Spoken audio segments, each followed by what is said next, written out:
శివాయ. అందరికీ నమస్కారం. ఇప్పుడు మనము సైదాబాదులోని శంఖేశ్వర ఆలయంలో ఉన్నాం. ఇక్కడ శివుడు చాలా మహిమాన్వితమైన దైవమని ఎంతోమంది వచ్చి కొలుస్తూ ఉంటారు. చెంబుడి నీళ్లు పోస్తే చాలు శివలింగం పైన వెంటనే మన కోరికలన్నీ తీరుస్తాయని ఒక గట్టి నమ్మకం. ఇక్కడ ముందుగా మనం రావి చెట్టును మరియు క్రింద సర్పాకారాలను దర్శించవచ్చు. అటుపక్కగా ధ్వజస్తంభం, నవగ్రహాలను కూడా దర్శించవచ్చు.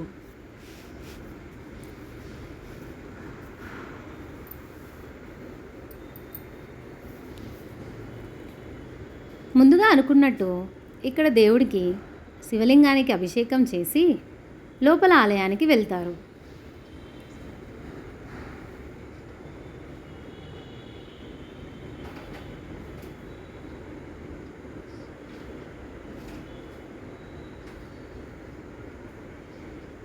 ఓం నమ శివాయ, ఓం నమ శివాయ, ఓం నమ శివాయ.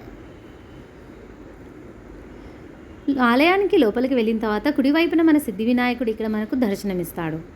అటు పక్కనే చదువుల తల్లి సరస్వతీదేవి కూడా కొలువై ఉంది.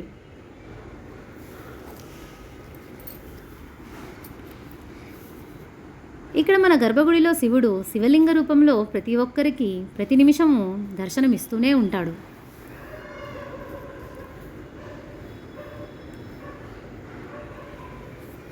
ఈ వైపుకు సర్వమంగళకారి అయిన సర్వమంగళాదేవి దర్శనమిస్తుంది. ఈవిడ భక్తుల పాలిట కొంగు బంగారం.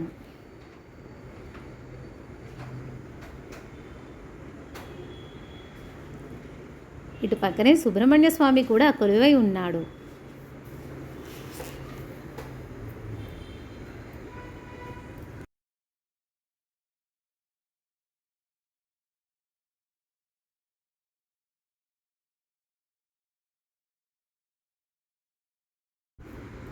ఇక్కడి ఆలయంలో శివలింగం ప్రతి సోమవారం 12 గంటల వరకు అభిషేకాలతో తరించి మధ్యాహ్నం 2 గంటల తర్వాత అలంకార ప్రియుడవుతాడు మన శివయ్య.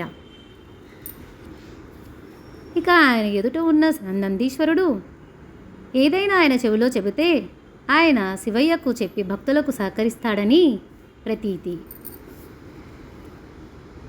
శంఖేశ్వరాలయం సందర్శించడం భక్తులకు శుభకరం.